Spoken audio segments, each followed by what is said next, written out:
આપણે એમનું જોરદાર સ્વાગત કરીશું। આપ સૌને વિનંતી કે આપ આપના સ્થાને જ બેસી રહેજો। પૂજ્ય લાલજી મહારાજ।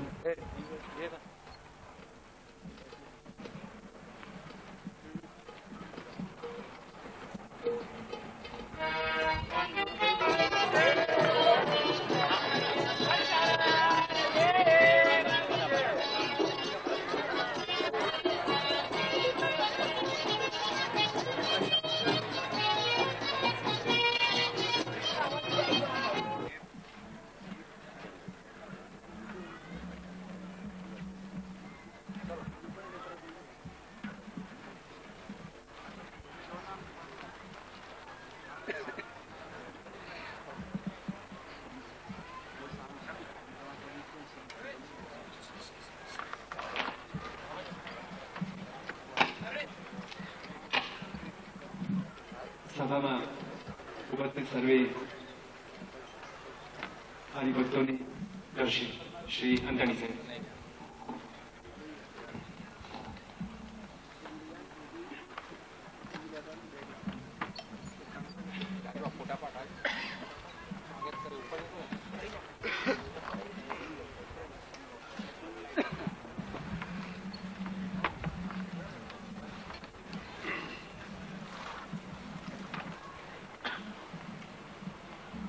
परम पूजनीय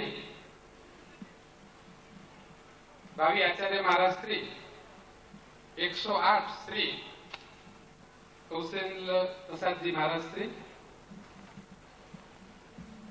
अमदावाद थी पधारेला संतो, भुज मंदिर थी पधारेला संतो,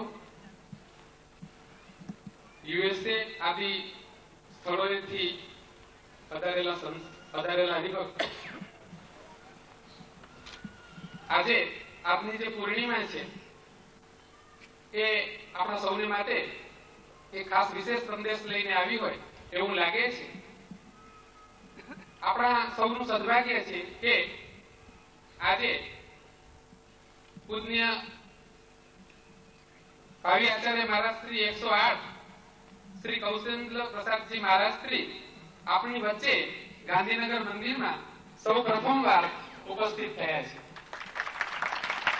મને એવું લાગે છે કે આપણે કોઈકને ત્યાં બાબો આવ્યો હોય અને 15 વર્ષનો જોઈએ અને જેવી આપણે લાગણીઓ કે ભાવનાઓ થાય તેવી જ ભાવનાઓ અત્યારે આપણે આ કૌશેન્દ્ર પ્રસાદજી મહારાજશ્રીને પણ થતી હશે। કેમ કે આ મંદિરનો પ્લોટ વગેરે લેવાયા પછીથી આટલી ઓછા ગાળામાં આટલી બધી પ્રગતિ થવા પામી છે।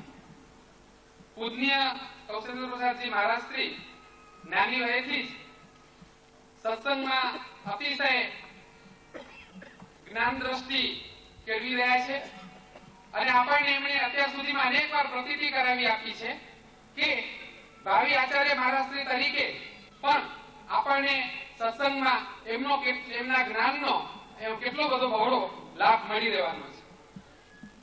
યુવક મંડળની પ્રવૃત્તિ થી કોઈ પણ અજાણ નથી।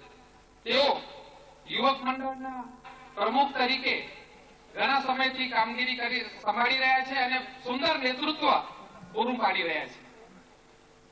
અને એમની સાથે આજે જે યુવક મંડળ છે તેમના મંત્રી શ્રી સત્સંગ સમુદાયની ભારે મોટી સેવાઓ કરી રહ્યા છે તે આ કોઈથી અજાણ નથી। આપને સૌને જાણીને નવાઈ પણ ઉપજશે અને આનંદ પણ થશે કે પૂજનીય ભાવી આચાર્ય મહારાજશ્રી 108 શ્રી કૌશેન્દ્ર પ્રસાદજી મહારાજશ્રી ની કોલેજિયત કક્ષાની પરીક્ષા અત્યારે ચાલુમાં જ છે અને આજે પણ એમણે 2 પેપર આપ્યા છે અને સોમવારે પણ 2 પેપર આપવાના છે। પણ તમે જોઈ શકશો કે સત્સંગની આગેવાની કે આ બધા પદો એનું કેટલું મહત્વ છે કે પોતે આ રીતની પરીક્ષા આપતા હોવા છતાં પણ સત્સંગની સેવા કરવાને વાસ્તે આ રીતે આપણી વચ્ચે આજે ઉપસ્થિત રહ્યા છે એ આપણા સૌને માટે અતિશય આનંદ અને હર્ષની વાત છે। આ પછીથી મંદિર 12 મહિનામાં કેટલી પ્રગતિ થઈ છે તે અંગે ભાગે જ કઈ કહેવાની જરૂર હોય કેમ કે એના પુરાવાઓ છે। આપણે આજે સૌ આ પૂજ્ય લાલજી મહારાજ શ્રીની ઉપસ્થિતિમાં આનંદીએ છીએ. Who can enjoy? આનંદી કોણ શકે? Who has got right to enjoy? જેને વધુમાં વધુ સખત પરિશ્રમ કર્યો છે, પુરુષાર્થ કર્યો છે અને નિષ્કામ ભાવે આ બધું કામ કર્યું છે, તેને આનંદવાનો અધિકાર છે. અને તેથી આજની પૂર્ણિમાએ આપણે સૌ આ કીર્તન સંગીત દ્વારા આનંદી રહ્યા છીએ. આપ સૌ જાણો છો તે પ્રમાણે આ સ્વામિનારાયણ સંપ્રદાયના જે મંદિરો છે તે ભાવના મંદિરો કહેવાય છે. એમાં શ્રમ, ખંત અને પુરુષાર્થ અને ભગવાન તરફથી નિષ્કામ ભક્તિના ત્રિવેણી સંગમો જોવા મળતા હોય છે. અને આપણી ક્રિયાઓ આપણી સાક્ષી બની છે. અનિલભાઈ અત્યારે અહીંયા ઓર્કેસ્ટ્રાનું નેતૃત્વ પણ સંભાળી રહ્યા હોય અને અનિલભાઈએ તબલકું પણ અંદર નાખ્યું હોય અને સ્વામી આ બધી કામો એવી ખૂબીથી કરી રહ્યા છે કે આપણે જ્યારે ભવિષ્યમાં નારાયણ દેવના દર્શન કરતા હશું ત્યારે પણ આપણે આવી રીતે કોઈએ મૂકેલું તબલકું પણ ત્યારે યાદ આવશે અને આપણી ક્રિયાઓ આવી રીતે આપણને સાક્ષી બનેલી જોઈ શકાય. સભા મંડપનો તેમજ ઉતારા આદિનું ઉદ્ઘાટનનો શુભ વિધિ પણ પૂજનીય આચાર્ય મહારાજશ્રીના વરદ હસ્તે રાખવામાં આવેલો છે. આલોકમાં જે લગ્ન પ્રસંગો હોય તેની અગાઉ ગીતો ગાવાનો કાર્યક્રમ હોય છે. 10-12 દિવસ પહેલા ગીતો ગવાય અને એ ગીતો દ્વારા આ રીતે ગીતો દ્વારા આપણે આનંદતા હોઈએ છીએ. તે જ રીતે આજે પણ આપણે જે આનંદીએ છીએ એક નિષ્કામ ભક્તિનું અંગ છે અને જે રીતે આલોકમાં આનંદ હોય છે તે રીતે આપણે આનંદીએ છીએ. ભુજ મંદિરના સંતો પણ આપણે સૌ જાણીએ છીએ એ પ્રમાણે ભુજ ખાતે ભારે મોટા ઉત્સવો છેલ્લા અઠવાડિયામાં થયા. એવા ઉત્સવોના સાક્ષી બનીને એ લોકો આવ્યા છે અને તેથી આપણે એમના પણ દર્શન કરીએ છીએ અને એમને વંદન કરીને પણ આપણે સૌ અતિશય હર્ષની લાગણી અનુભવીએ છીએ. અને હવે આપણા સૌને જાણીને આનંદ થશે કે આપણે સૌની વચ્ચે ગુજરાત વિધાનસભાના માનનીય અધ્યક્ષ સાહેબ શ્રી હિંમતલાલભાઈ મુલાણી સાહેબ પણ આપણી સાથે સહકુટુંબ ઉપસ્થિત છે. એ પણ આપણા સૌને માટે અતિશય આનંદની વાત છે. અત્યારે વધારે સમય નથી પરંતુ ગુજરાત સરકારના અલગ અલગ અંગોનો એટલો બધો આમાં સહકાર મળી રહ્યો છે કે તે સિવાય આવા કોઈ સુંદર કામો શક્ય બની જ ન શકે. એક નાનું મકાન બનાવવાનું તો પણ આપણને ખ્યાલ હોય છે કે આપણે કેટલો પરિશ્રમ પડતો હોય છે. તો આટલા મોટા પ્રોજેક્ટો અને તેમાં ભગવાનને લાવવા એ કેટલા મોટા પુરુષાર્થની વાત છે એ આપણે સૌ જાણીએ છીએ.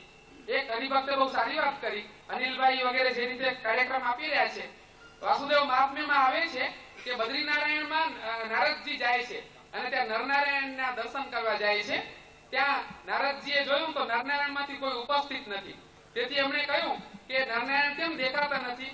તો એમણે કહ્યું કે નારદજીને જવાબ મળ્યો કે ત્યાં ગાંધીનગર ખાતે સેક્ટર 2 નું મંદિર બંધાઈ રહ્યું છે, ત્યાં એમને જવાનું છે એટલે ચાલતા જવા નીકળી ગયા છે. ખુદની આચાર્ય મહારાજ શ્રી તેમજ ધ્યાની સ્વામી આદિ સંતો એટલી બધી પુરુષાર્થ કરી રહ્યા છે કે જોઈને ત્યાંથી ચાલતા નીકળી ગયા છે અને કદાચ અત્યારે અનિલભાઈ આદિના ઓર્કેસ્ટ્રાનો પણ લાભ લેતા હોય તો કોઈ નવાઈ નહીં. હવે આપણી પ્રવૃત્તિ આગળ ચલાવીએ તો પૂજનીય ભાવી આચાર્ય મહારાજ શ્રી 108 શ્રી કૌશેન્દ્ર પ્રસાદજી મહારાજ શ્રી પણ યુવાનોનું પ્રતિનિધિત્વ કરે છે અને યુવક મંડળનું પ્રતિનિધિત્વ કરે છે. તો સદગુરુ ધ્યાની સ્વામીના મંડળમાંથી સંતો વતી હું તેમના યુવાન એન્જિનિયર સ્વામી સત્સંગ ભૂષણદાસજી સ્વામીને વિનંતી કરીશ કે તેઓ પૂજનીય લાલજી મહારાજ શ્રીનું હાર દ્વારા અભિવાદન ઉપરાંત પૂજન પણ કરશે. પૂજ્ય સત્સંગ ભૂષણ સ્વામી સહજાનંદ સ્વામી મહારાજ. હવે ગાંધીનગર મંદિર કમિટીના સભ્યોને વિનંતી કે તેઓ શ્રી જસુભાઈ સોની, યશવંતભાઈ સોની, શશિકાંતભાઈ ત્રિવેદી, વિષ્ણુભાઈ પટેલ આદિ અત્રે ઉપસ્થિત રહીને પૂજનીય ભાવી આચાર્ય મહારાજ શ્રી 108 શ્રી ની આરતી ઉતારશે અને ભેટ આદિ અર્પણ કરશે. પરમગોજી જસુભાઈ સોની, પરમગોજી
લાલજી મહારાજશ્રીના હસ્તે પ્રસન્નતાનો હાર ગ્રહણ કરે અને એમની ઈચ્છા પ્રમાણે માનતા હોય તો તેઓ એમને હાર પહેરાવે.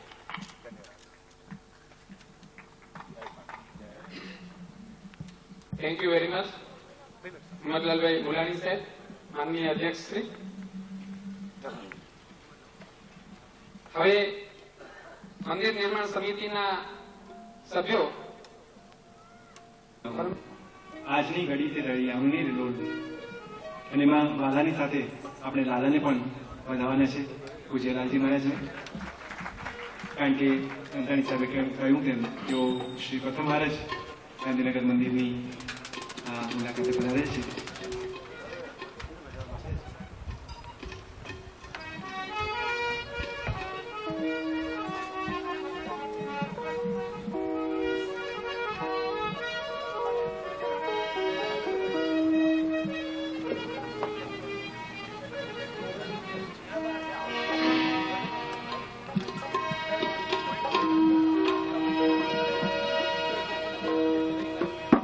આજની ઘડી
ત્યારે મને ઘણી વાર વિચાર આવે કે કેવું ગાતા હતા પહેલા અને હવે ભગવાન ભણ્યા પછી કેવું ગાઈએ છીએ. હરિભક્તોનો રાજીપો એમની આંખમાંથી, એમના હાથના સ્પર્શમાંથી, ઉમળકામાંથી જ્યારે વ્યક્ત થાય ત્યારે એમ થાય કે કયો દરજ્જો ભગવાને આપી દીધો. તો એ સ્વામિનારાયણ ભગવાનને લાખ લાખ વંદન કરીને બીજું કીર્તન આપની સમક્ષ રજૂ કરીએ છીએ. પાટણથી ખાસ પધારેલા શ્રી ભરતભાઈ રાવલ કે જેઓ શાસ્ત્રીય સંગીતમાં ખૂબ જ પ્રવીણ છે અને વિશારદની ડિગ્રી તેમણે હાંસલ કરેલી છે. બહુ સુંદર કીર્તન આપણી સમક્ષ રજૂ કરે છે કે ભગવાન તારા હજારો નામ તને કયા નામે લખવી કંકોત્રી. એ જે કવિએ કહ્યું છે એમ ભરતભાઈ અત્યારે કહે છે કે કોઈ તને હરિહર કહે, કોઈ કહે ઘનશ્યામ. તો ભગવાનને અલગ અલગ નામમાંથી કેવી રીતે ફરીથી મૂળ નામમાં લઈ આવવા એ આપની સમક્ષ રજૂ કરે છે પરમ ભગવદીય શ્રી ભરતભાઈ રાવલ.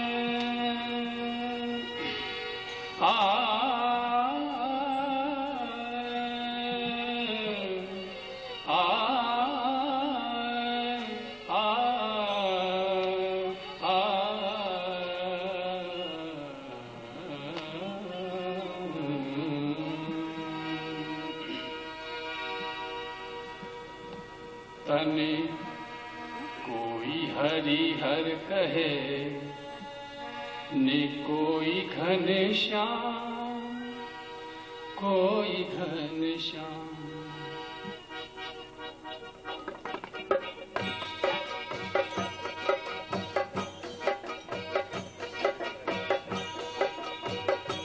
तने कोई हरिहर कहे कोई घनश्याम, कोई घनश्याम. तने कोई हरि हर कहे ने कोई घनश्याम